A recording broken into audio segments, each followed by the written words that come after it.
I'm doing something totally new here this week because I realize this is my podcast and I get to do what I want, whatever lights me on fire. And this week, we're doing a couple things different.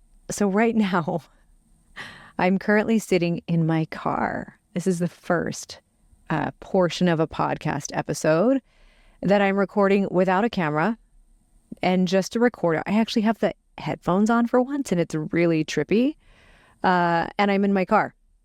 And we're doing something else. Is it still going? You guys, I don't do this with headphones on very often, so this is new. We're going to do something else new this week. I decided that I was going to share with you this week, this first week. Is this the first week of December? No, it's the last week of November. I'm going to share with you something that helped me over the last week. As my motivation was waning, I had started something new, this podcast. I've also started a handful of other new things as of recent. I'm feeling a little bit overwhelmed. I'm feeling like maybe I don't have what it takes to complete the things, right? And I'm feeling like I need something to help me get past this stuckness. So last week, I went into my archive of episodes and interviews I'd recorded for different things that have never made it out to the public. And I tapped into an interview I did with the one and only Jon Acuff. And I listened to this in the car and found myself so freaking excited, not just to finish what I had started, but so excited to get past the hard parts of what I'm inside of right now. Like so excited to take on the challenges of what's next and so freaking grateful that I pulled this interview up at the time that I did, which is typically, historically, it's the time that I would want to quit. Maybe even the time that I would quit or the time that I would question again why I've started so many things. Guys, life is hard.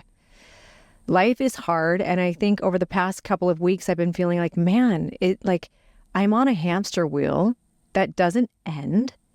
And I forget that motivation, like Jon says in this episode you're about to hear, is a practice. It is a practice. It's a thing like a gratitude practice. It's a practice like a yoga practice. It's a practice like a prayer and meditation practice. It's a practice like going to the gym. And this interview, I think it's only like 20 minutes. It is packed so full of gold by Mr. Jon Acuff, he's literally the man who can take and make goal achieving so simple. It's amazing. So I'm very, very excited today to introduce you to something that sparked my light, that grew my fire over the past week, that got me past stuckness, and an interview that I will indeed tap into again. Ladies and gentlemen, please meet my good friend, Jon Acuff. Thanks for doing this. Of course. Yeah, looking forward to it. Oh my gosh. Okay. So I know everybody who's watching this is going to be very, very excited. Okay. So we have a handful of questions that they submitted for you. But before I get to theirs, there are just a few things I wanted to ask that I feel you could really shed some light on for this beautiful group of women. Sure. So I want to start by saying, just so you know who you're talking to. Mm-hmm. These women are many of them have been a part of my and Dave's community for a year and a half now. Mm-hmm. I mean, from the very beginning of when we started, longer than a year and a half, from the beginning of when we started, and they've really carried through the entire time. And not only are they in the community, but they are at the highest invested level. So they understand the importance of investing financially, time-wise, emotionally, and they really are here to do the work. So I want you to know you're not talking to people who just might have stuff go over their head. They're going to grasp and understand everything you say, and they're super special.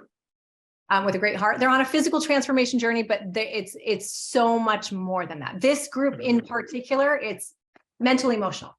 So now the way that this works, so it's been a year and a half, but we do like seasons, like runs, like 60-day runs, a 60-day challenge. kind of start and stop, we give these mini goals on a way to a bigger goal, right? And then big goals on the way to the massive goal, or what our why is.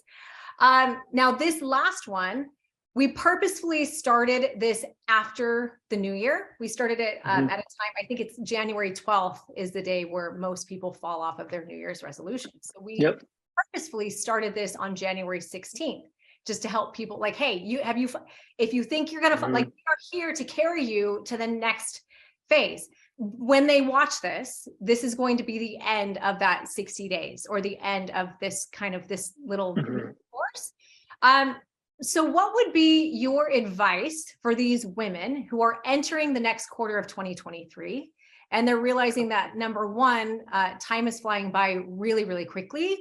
And number two, maybe their motivation toward finishing the goal or carrying it beyond the 60 days is dwindling? Yeah. So one, I'd say congrats on being invested. I always think about investments in the way of, like, if I put X amount of money in a stock, or I put X amount of money in real estate, like, I know the percentage I'm going to get, but I still believe the best investment you can get the highest return on is investing in yourself, because it impacts every part of your life. A physical transformation is always bigger than that. It's always about your heart. It ends up being about your finances. It ends up being about your neighbors. It's always bigger than that. So one, I'd say congratulations on investing. The second thing I'd say is that when it comes to kind of what I would call the middle, I like to look at this and go, how do we make it through the middle? The middle is hard. We tend to think the beginning is the hardest. We say things like the first step of any journey is the hardest part. It's not. The middle is the hardest part. So one, it's okay that it's hard. It's going to be hard. It's not you. It's not that you go, wait a second, I'm the only one that has a hard time with the middle. Everyone has a hard time with the middle. And then I'd say I would check back in with your motivation. We like to think our motivation will grow during a goal, and that's not how it works. Yeah. Typically, your motivation falls off almost immediately, because motivation is afraid of work. Motivation is like, it's a wish and I'm happy and I'm going to do it. That's day one. Day two, the work shows up and motivation gets real flighty and takes off. So you have to be deliberate about your motivation.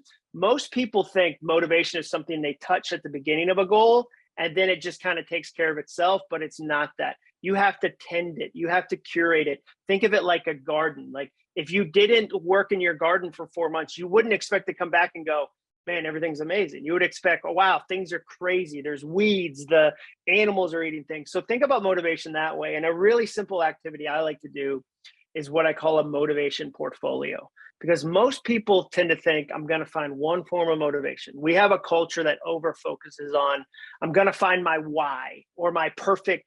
And then you go on this vision quest as if you'll find one thing that forever motivates you. But what happens is, what happens when that doesn't show up? Like, there's going to be days where that thing just doesn't move the needle. So what I like to do is build a motivation portfolio. I want you to come up with as many forms of motivation as you can. So I want you to brainstorm motivation. So I want you to say, okay, there's a song that really moves me. There's 3 songs. I want you to write them down in a notebook, on your phone, whatever. Okay, seeing my kids and how they see my progress, because they're noticing, that motivates me. An encouraging word from Heidi in one of the lives motivates me. Okay, great. A favorite movie scene motivates me. Being outside, fitting into clothes in a different way motivates me. The way I look in a mirror motivates me. Whatever. I want you to come up with 20 forms of motivation, because on some days, the first 15 won't even show up. But it's going to be item number 16 that goes, oh, that's right. That's what gets me out of bed. So that's what I would say. I think you need to build a motivation portfolio. And the more you can add to that, the better. It's kind of like in elementary school, you would like do those things where you cut out like different parts from a magazine and you like, oh yeah, yeah. A collage. Yeah, 100%, 100%. Yeah, totally. Motivation is afraid of work. I've never heard that. And I love it. Motivation is afraid of work. Is that what you said? Yeah, 100%. Yeah, 100%. I like that. And where we think it's going to, the myth is that we think it'll grow during a goal. And I'll give you an example of where you see this breakdown. So like in races, say a 5K, half marathon, it's very common for runners to overrun the first mile because they're excited and they think, I'm going to do it. I'm doing it. And, and then they don't have anything for the end because they thought, I'm excited at the beginning. I'll only get more excited as I go. And that's not how motivation works. And so specifically with running, just a bonus idea, one of the things they tell you is if you're going to run a 5K or a half marathon, listen to slow, chill music the first 3 miles because it paces you in. So I listen to ambient music, no words, something relaxing. So the rest of the course, like what happens is you're jacked up with there's a band and hype yourself and then you fall down. So it's the same with goals. You want to ease into it and then cultivate the motivation as you go, not just go motivations for January and I'm excited and then it falls apart. You've got to stay in contact with your motivation.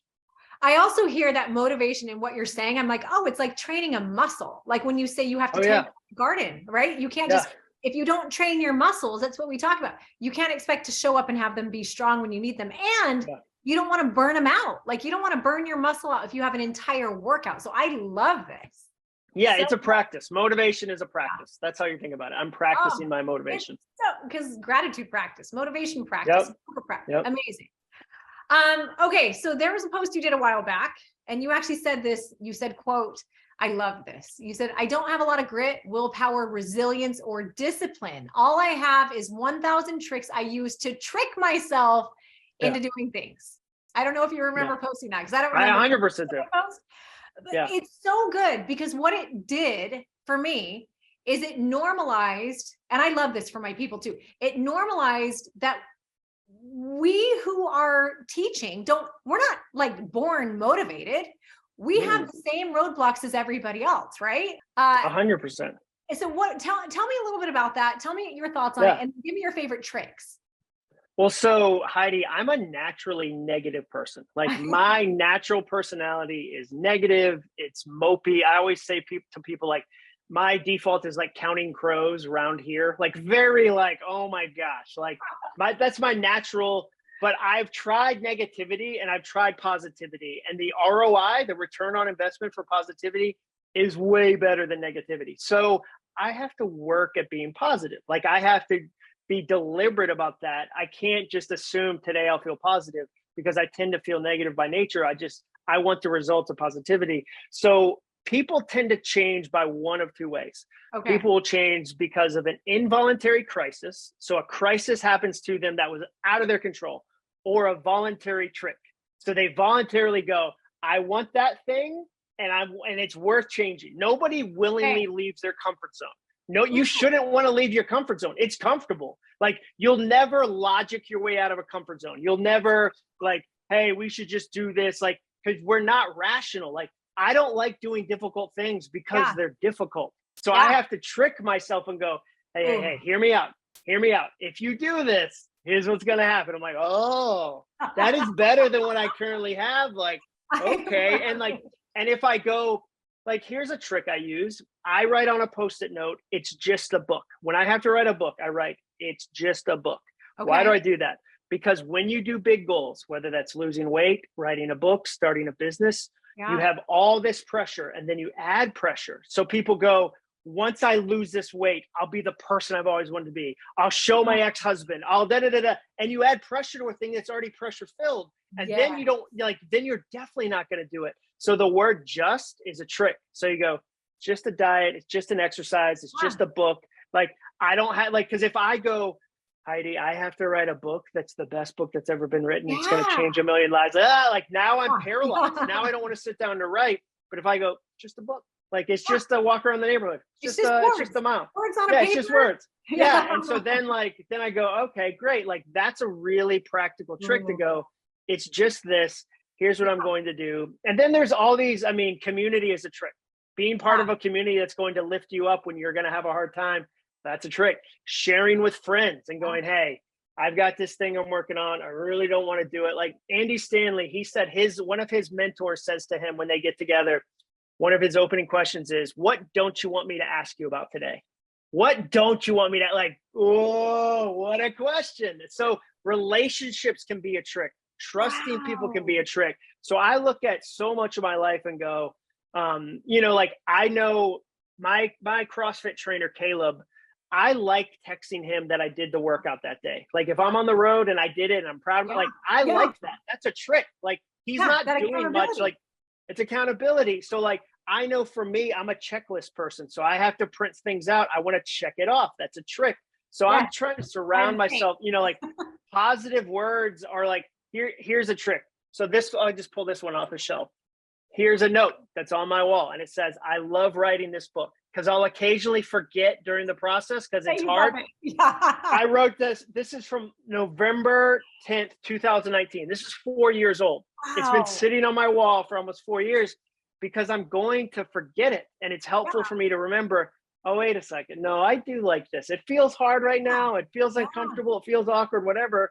And then also listening to the words you say out loud. So like, I don't like to say the word awkward a ton because we overuse it in our culture. So people, like, I had somebody say to me, oh, somebody rang my doorbell the other day. It was so awkward. And I was like, no, that's 100% what a doorbell is supposed to do. But we have a culture. We unfortunately have a culture that celebrates sadness and isolation. And we like, so like I was at Walmart the other day and there was a shirt that said, why postpone what you can cancel?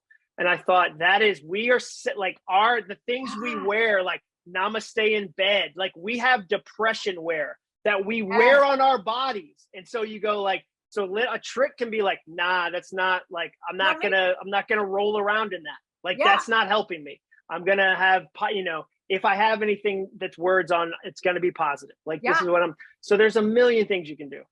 You know what I love as I'm listening to what you say, like you're taking these core beliefs that we talk about, right? Accountability, gratitude, and affirmations, positive affirmations. And you say them in a way with examples that are catchier and more memorable than I've ever heard anywhere else. I literally, you just went through accountability. Then you talked about gratitude. And that, I mean, it's like, you just have a great way of putting a spin on I appreciate that. Things. Yeah. Yeah. Yeah. Well, Heidi, the benefit for me, I was 15 years in marketing. So I used to write. So like I wrote advertising for Home Depot. So they would say, hey, we need 20 rug headlines.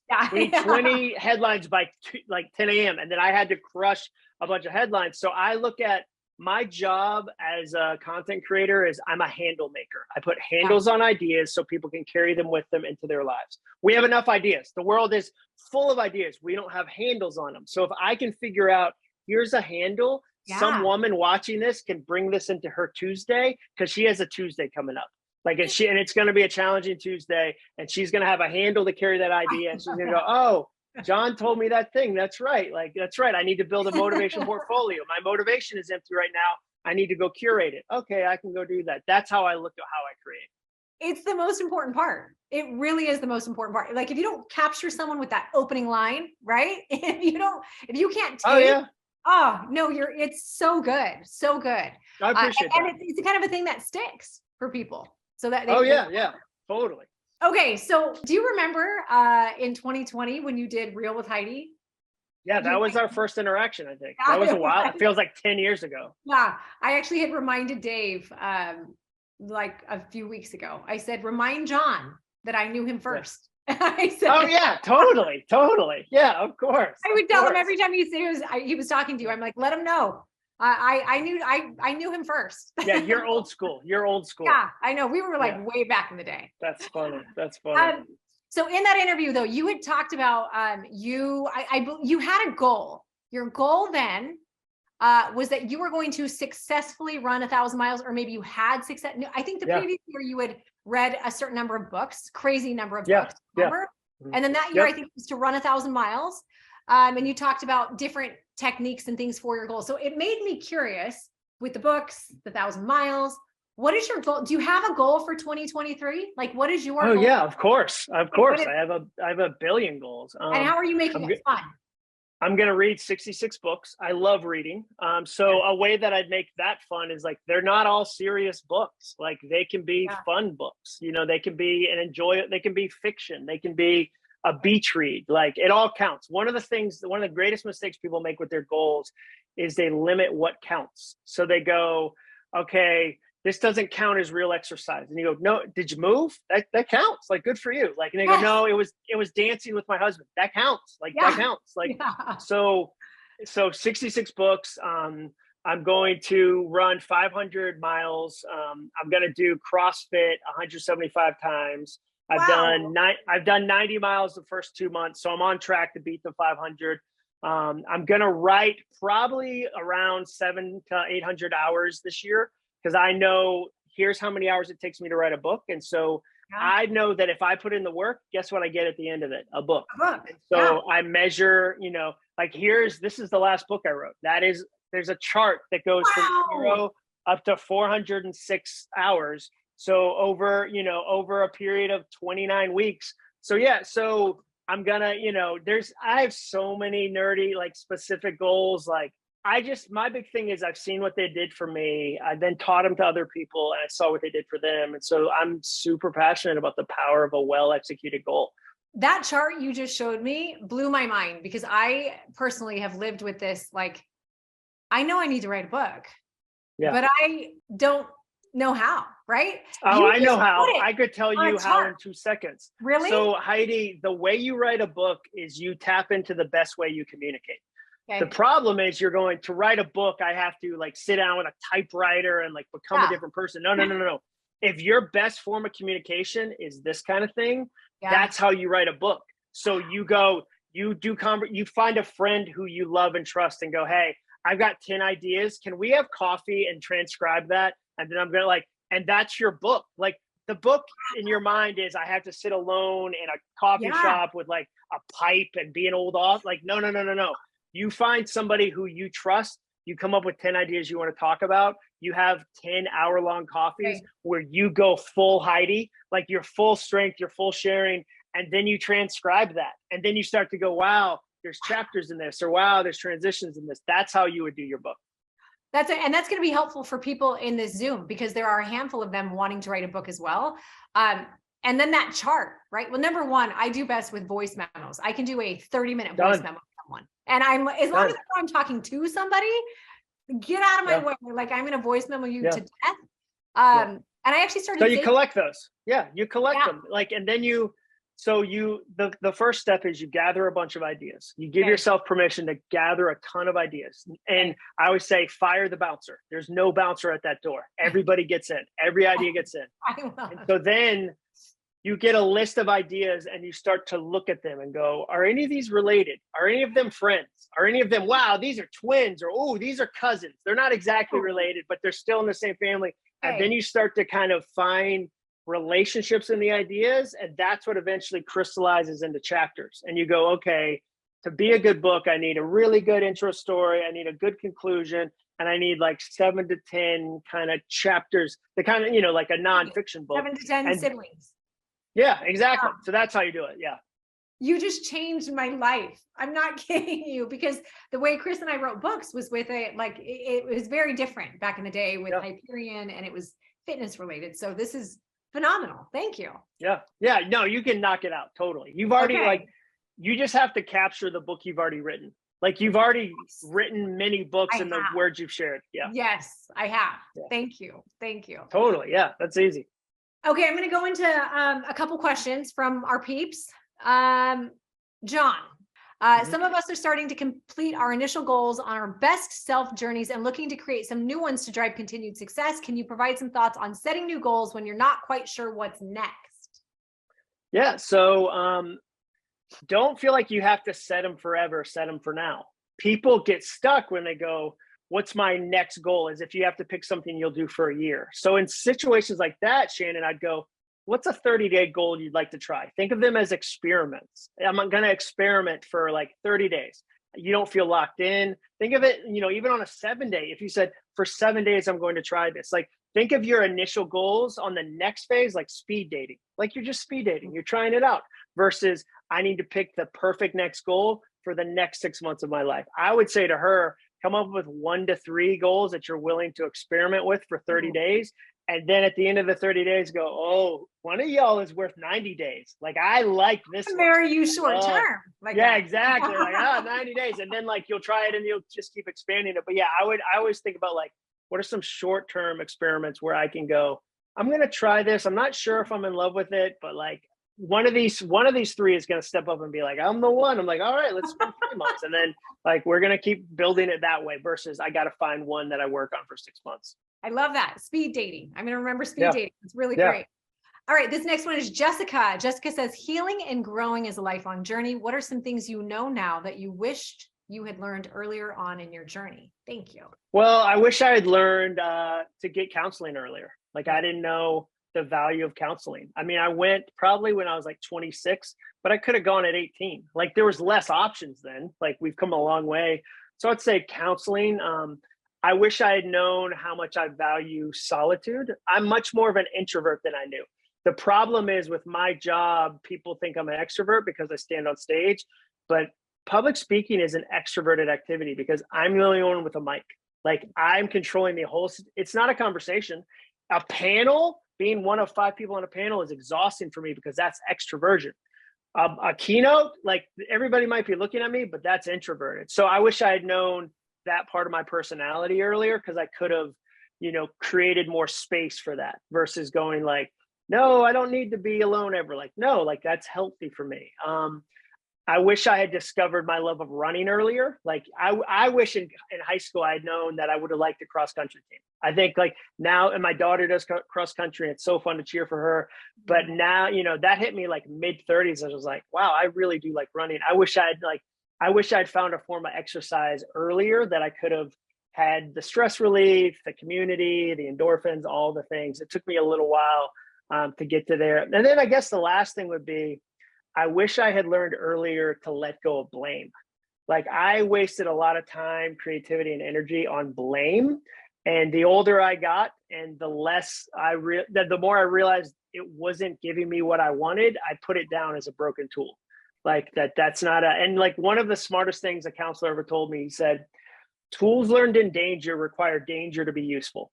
So if you go through some trauma, you learn some tools, but then for them to be useful, you need more danger. And so you create more danger. So tools learned in danger require danger to be useful. And so learning to kind of let go of some of those things and go, I don't need blame. Like I need personal responsibility. Like that's serving me better than blame. Blame got me through a difficult season maybe when I was younger and I could, these people, it's their fault. And now I want to take ownership of my life. I need to put that down and develop some new tools. That's really good.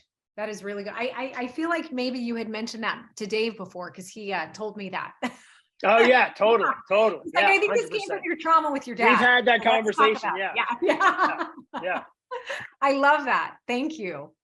Okay, Melissa. Hi, Jon. My questions are about your writing. Ooh, here we go. How do you choose the topic of your future books? Was soundtracks planned before it was written? Or you just knew it had to be captured in written form? Or did the book evolve with research and time as you were writing? I'm just curious about the process. Also curious. Let's do that. Curious about the process. So there's 3 things you look for a good book, a good business idea, a good small company, whatever, a good album. You look for number 1, a personal connection. Am I personally connected to this content? So you're going to talk about that book for maybe 10 years. You got to be personally tied in. And you can tell when an author isn't. You can tell when an author wrote about a subject because it was a hot subject, but there's no heart. So the first thing I look for is a personal connection. Second thing I look for is a need. The people need it. So is my community talking about it? Are my neighbors talking about it? Do I see it online? Do I see it in the news? Is there a need? The third thing I look for is there a spot for me in the marketplace? So is it so overserved that I can't fit in, or can I find a way to fit into the marketplace? So an example of that would be the book Finish. I wasn't a finisher. I wanted to become a better finisher. I had a million half-finished ideas. So I was a chronic starter and I wanted to learn, could I become a consistent finisher? So I had the personal connection. Second thing, people started coming up to me and going, Jon, I liked your book start. It was helpful, but I've never had a problem starting. How do I finish? I've started a million diets. I've started a million exercise plans. How do I actually finish? So then I had the need. So then I went to the marketplace, which for me is Amazon. And I typed in the word finish. And the only thing that came up was dishwasher detergent. That was the only, because we as a culture, Americans celebrate the beginning and we ignore the end. We say, like, this is like, we have launch parties, we have kickoff parties. We don't deal with the end. So then I knew, okay, I've got that Venn diagram. Yeah. So with soundtracks, it was the same thing. I'm an overthinker. I've been an overthinker for years, and I had learned some techniques that had really helped me. And I thought, I wonder if these would help other people. So I had the passion. Second thing is the PhD, this guy named Mike Peasley, who helps me, he's a professor. We asked 10,000 people if they struggle with overthinking, and 99.5% of people said yes. So huge need. Third thing, I went and I looked in the marketplace, and all the books I saw were like, stop it, just turn off your thoughts. Number one, that's impossible. Yeah. Like 10 minutes a day meditation, 30 minutes a day. What about the other 23 and a half hours? Number two, why would you ever turn off this thinking machine? Like we're the only creatures that can change. Like, I don't think people think about that enough. Every blue jay, every cardinal has built the same exact nest as every other cardinal. There's never been a cardinal that was like, I'm going to do a tall and skinny. I'm going to do a ranch. Like I want a mansion. Like they all, like, they don't get to change. They don't, every goldfish has acted like every goldfish ever. Humans are the only species that can go, I think I can be different. I think I can think about this differently. What if I do that? So once I had those three, then I'm like, okay, it's worth me actually sitting down and doing the work to figure out how to create a book that fits that need. That's how I look at new ideas. Oh, I like that. I like that. Okay, this one, this is a list that says, how do we keep the old soundtracks from coming back, like soundtrack maintenance? What would be your top tip for that? Yeah, I mean, so one, expect that they're going to try. Read your book soundtracks. Well, yeah, buy it in bulk. No, my thing would be, one, expect that they're going to come back. Don't feel like a failure when they do. Because a lot of times we beat ourselves up when something happens. Number one, expect them to come back. Be like, oh, there you are again. Number two, know that you might have to repeat the new one a lot. Like Heidi, it's the same. I'm sure you see this all the time. People will say, Jon, this exercise isn't working. And I'll go, well, how long have you done it? They'll say 10 days. I go, how long did it take you to gain the weight? They'll say 10 years. Yes. And I'll say, so you gave the problem a decade to develop and the solution only a week? That's so unfair to yourself. Yeah. So like, expect that you're probably going to need to repeat some new soundtracks. And then the last thing I'd say is tie the new one to a symbol. Like, I'm a big believer that symbols help us remember things that are true. And so I'll give you an example. So before I turned in soundtracks to the book, I was using it in my own life, these techniques. And we were going on vacation to Jackson Hole. And I knew, because of the pressure of turning in the book, that I was going to be very tempted to be physically present, but emotionally absent. Like I've done that as a dad before, where my wife will say, we're all here, where are you? And so I didn't want that to happen. So I wrote down on a Post-it note, don't miss it. Don't miss it. I didn't want to miss the moment. So I looked at that Post-it note hundreds of times before the vacation. We go on the vacation and I'm present enough to notice that like the pine cones in Jackson Hole look very different than the pine cones in Nashville. Yeah. And like they're everywhere. And so I picked one up and I brought it back 1,200 miles and now it's on my desk because I was present enough in the moment to notice the intricate detail of a pine cone. So now it's a symbol on my desk because I know there's going to be other things I'm tempted to miss and I don't want to miss it. So don't be afraid, whether it's a pine cone, a rock, a Bible verse you love, a bracelet, a photo, whatever it is, to go, oh, no, this reminds me of something that's true. And it might be new, so I'm going to have to remind myself a lot, but it's a symbol that helps me remember the thing I'm trying to remember. I love that. Okay, 3 speed questions. Okay, we'll be totally. Okay, this one might not be as speedy as the next two. Other than teaching, by showing, how do you navigate helping your girls feel confident and secure as they trek through their own life journey? This is great. Yeah, I mean, it's super challenging. Like it's super, I've got 2 daughters, and the world is not necessarily for them. Like we have to remember, like the odds are stacked in their deck against them. Like again, like whether that's body image, whether that's, like fentanyl and everything, like, so there's all these things that we talk about that they're going to be challenged. So one of my goals as a dad is I want to fill them so full of love that when they get tipped over a little bit in the world, they don't empty. So like part of my, like that, I send them out into the world full. And so that's, that's kind of a bigger picture. The other one is like practical things. Like, here's a tip. We tell them to throw us under the bus, like make us the bad guys. If you're at a party and somebody is pressuring you and you don't want to do something, say, I would totally do this, but my parents are huge jerks. They're huge jerks. They're going to find out. They want me to go home. Like, oh, I hate my parents. Like throw us under the bus. Make us look like just jerk. That's like, exactly. Like, or like we have, if they don't want to do something, we have a code, like a text message they send us. And so if they don't want to do something, they text us and go, hey, real quick, can I? And we know that they want us to go, no, you got to get home right now. You're in trouble. So like little things like that, I think help. And then just like putting hours against it, putting real hours against it. Like a soundtrack for me is my family getting the rest of me or the best of me. I don't want them to just get the rest of me. So I don't want to kill like amazing online teaching, and then I'm a shell when I get home, or I'm a shell when I walk out that door. So that balance of going, how do I put real valuable time towards my family, just like try to fit them in. And the last thing I'd say is have goals, have family goals. Yeah. Most people are great at financial goals, fitness goals, like work goals, and then they hope their family happens organically, like it just kind of happens. Yeah. And you have to have family goals. Gosh, it's so, I mean, I'm going to go back through and note all this stuff that you're saying, because it's amazing. Okay, this is the fast one. Tracy asks, what is the next Lego set you're going to build?